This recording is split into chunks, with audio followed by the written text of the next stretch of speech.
Hello, welcome to another episode of Fearox Frank Reviews. Last episode I talked about the Prophecy, that environmentally aware horror film that a lot of people seem to forget ever existed. For a pretty decent film. But today I am going to talk about a Stephen King film, and I had just a Stephen King film sequel.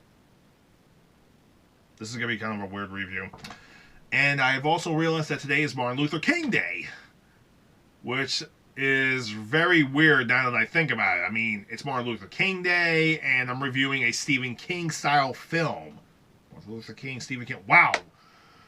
Maybe it's a good thing I can get. Maybe, this is just weird, in my opinion. I mean, I'm reviewing a movie that's actually taken from somebody who has the same last name as a famous political rights activist. Oh, well. Anyway, the film is Children of the Corn 2, The Final Sacrifice. And no, I'm not going to review The Final Sacrifice film, the Canadian fantasy movie that everybody remembers from Mystery Science Theater 3000. I am not going to review that film. Yet. Honestly, I really do kind of like that movie. It's cheesy, it's stupid, but all in all fun, and I can just imagine how many Zap Rousdower jokes I can make out of it. Or I could just review the film while having the MST3K episode play in the background. Then again, I don't want to get my video flagged, so yeah. Anyway, the full title of the movie is called Children of the Corn 2, The Final Sacrifice, and this is taken off the Children of the Corn collection DVD set that I have, which includes 6 of the sequels, and there's apparently a couple of other sequels I'm not fully aware of. I'm pretty sure there's a couple of other sequels and maybe one shitty reboot. I am not too sure, because this is all I have with Children of the Corn. I don't have the original film yet, but I am planning to get it. The film is a sequel to the first film, and here's the weird thing. The movie came out in, it came out in 1992, while the original film came out in 1984. So yeah, it's like basically this movie came out a decade later, and the movie takes place at least a few weeks after the events of the first film, which doesn't make a lick of sense whatsoever, because if you look at the films themselves, you can clearly tell that they were made from 2 different decades, but somehow they are connected. First off, the first film takes place in the early 80s. This one takes place in the early 90s, and I just realized that the cover that's on this DVD collection is the cover from the third Children of the Corn film, Urban Harvest, which I may actually get to that one eventually. Who am I kidding? That may be the next film I'm going to review. Nah, fuck that. I'll do that one later. Now, I know what some of you are thinking.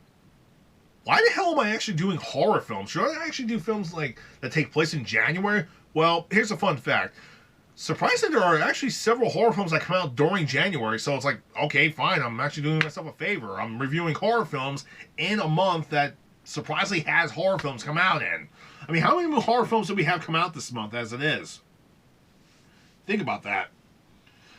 I mean, hell, Alien vs. Predator Requiem came out on Christmas Day. Oh. You might want to... And that was back in 2007. Alright. Like I said before, this movie is a direct sequel to the first movie, and it takes place immediately right after it, though. And I actually remember seeing this movie years ago, back in the 90s, when it was on TV, with commercials involved. And this is around the time in the 90s where I was actually starting to get involved in the horror films, like intensive horror films. This one is okay, in my opinion. It's not great by any means.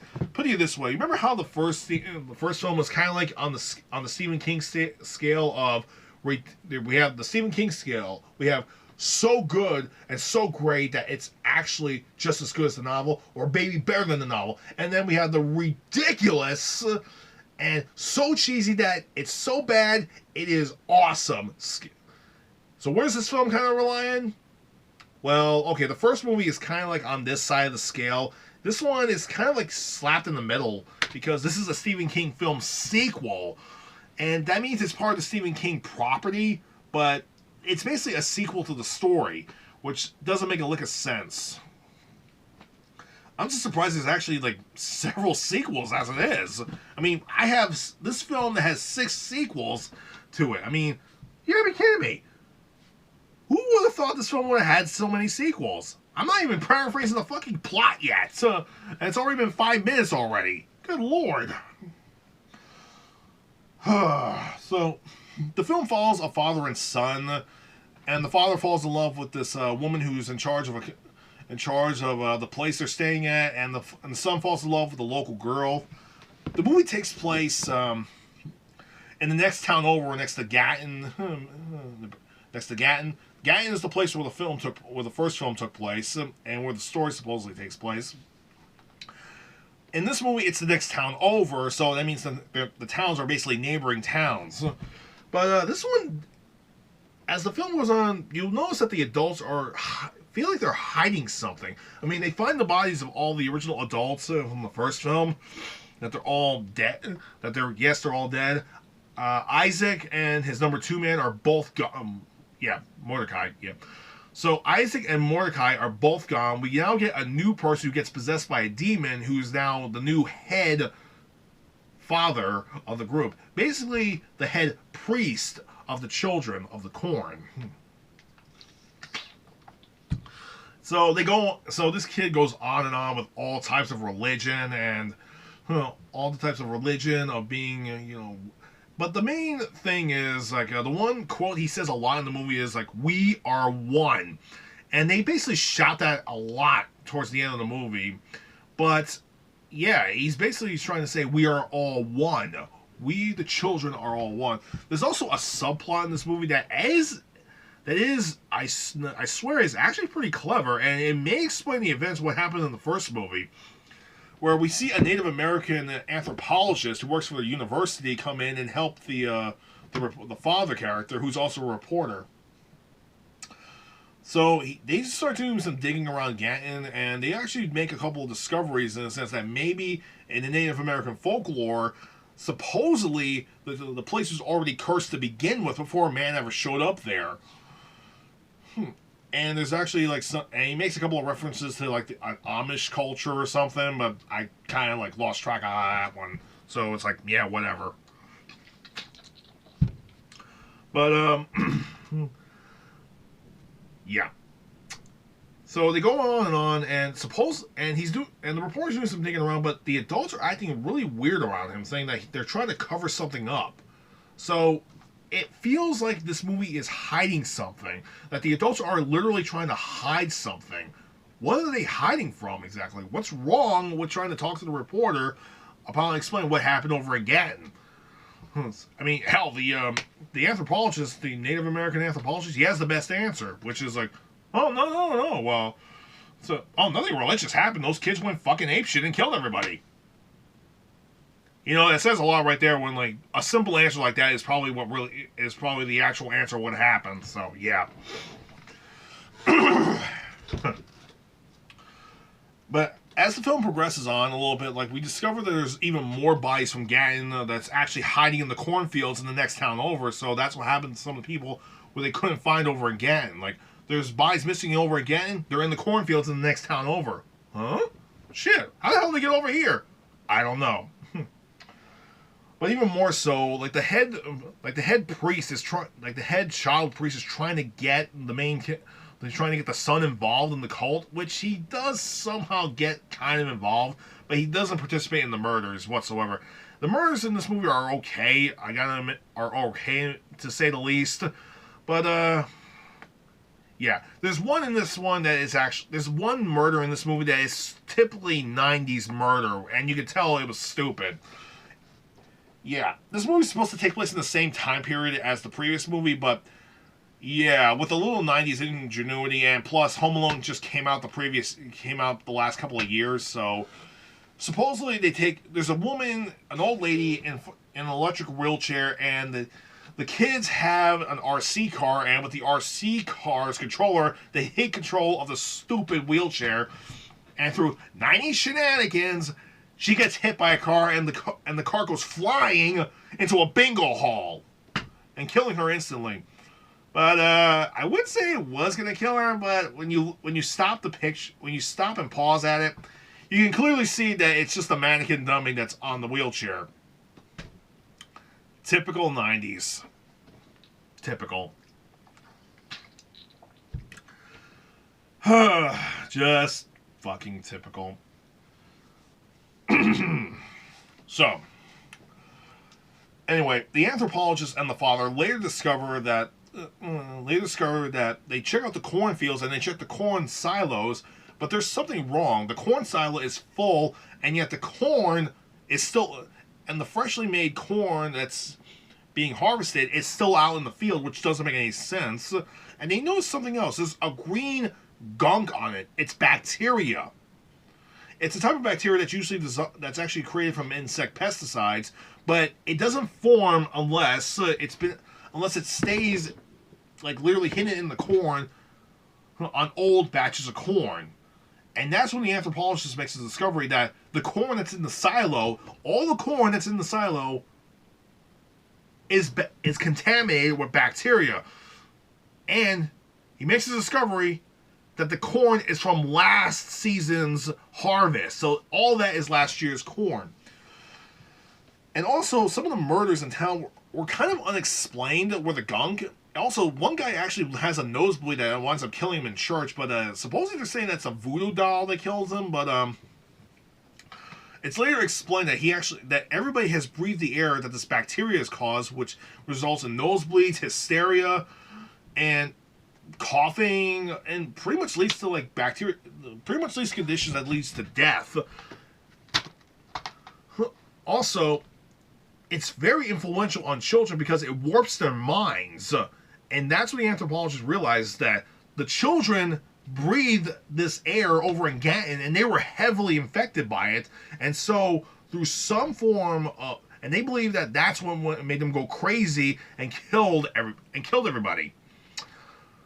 Now, that is a really good explanation. So they did sort of explain what happened over in Gatton, but if you know anything about the film series with the evil presence and the evil demon presence that's involved in all this, so here's what I believe happened in a complete nutshell. One, all the kids are heavily influential, but they are very religious. However, due to the laziness of the townsfolk from the previous town over and over in Gatton, they left the harvest corn and the bacteria built up, and they were breathing it in for so long that the children's minds wind up getting warped, and the demon wound up possessing several of the children, namely Isaac and Mordecai, and they actually wound up conducting the cult that they went on the killing spree and killing all their parents. The remaining children got shipped over to the next town, and now they're doing the same thing. We later discovered that the sheriff and everybody in town is heavily involved in all this, and the sheriff sticks the anthropologist and the father in the cornfield unless the harvester tried to kill them, which is the harvesting machine. He just leaves them there, but they do escape because it's a really shitty trap anyway. So yeah. And don't worry about the sheriff. He winds up getting his. The priest, all the adults in town are having a town meeting, and the children surround the building. They pretty much like seal the building off, and they cover it up with gasoline, and they just light it on fire, and all the adults get killed. And the preacher boy is literally just screaming away, "We are now one! The adults are dead!" Okay, honestly, I'm not gonna lie. The one thing I like in the original movie is probably the actor who plays Isaac, because he hams it up beyond belief. The actor in this film, who's the head priest of the children, he hams it up too, but he's okay. He's okay. He's not Isaac. They make references to Isaac and Mordecai from the original movie, but yeah, he's okay. He's not Isaac. The movie probably would have been better if Isaac made an appearance, which he doesn't until the 6th film. I'll get to that movie eventually too. So yeah, the father and the anthropologist, they actually wind up getting a harvester, and they actually disrupt the ceremony.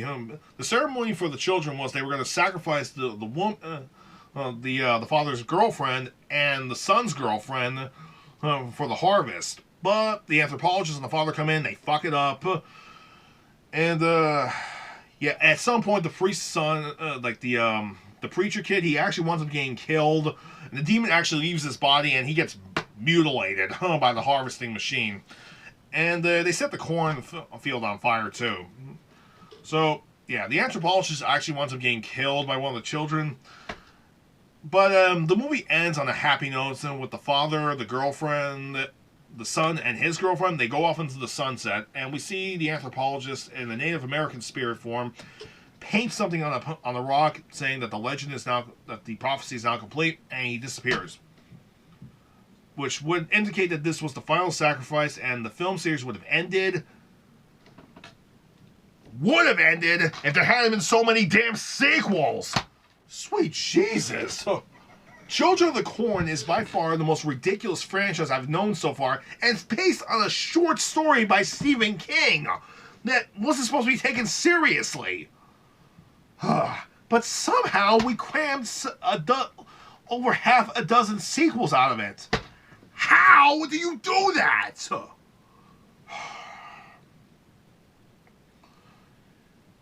I get a feeling that this is not the only Stephen King sequel I am going to do. I mean, obviously I'm going to talk about the other sequels to Children of the Corn, but there's several other films that have sequels to them, like Sometimes They Come Back, Pet Sematary has a sequel. And don't even get me started with do not get me started with the miniseries.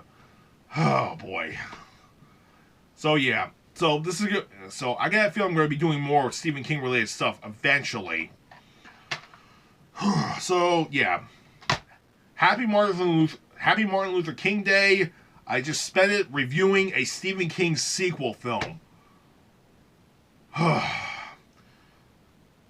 boy. Tune in next time now. We're talking about a zombie film. Yeah. I'm going to talk about a zombie film. I am going to review a zombie film for my next review, just to wash my hands of this ridiculous sequel, which I'm not going to lie is not that bad. Urban Harvest is okay too, but the other sequels got kind of ridiculous as time went on. As far as the light scale goes, it's like we have light films, we have dark films.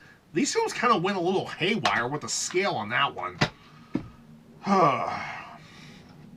Would I recommend my friends to watch this? If you're horror fans, give this film series a watch. If you're not, don't even bother watching it.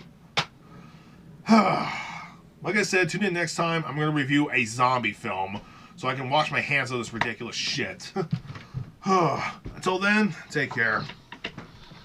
We are one. Sweet Jesus.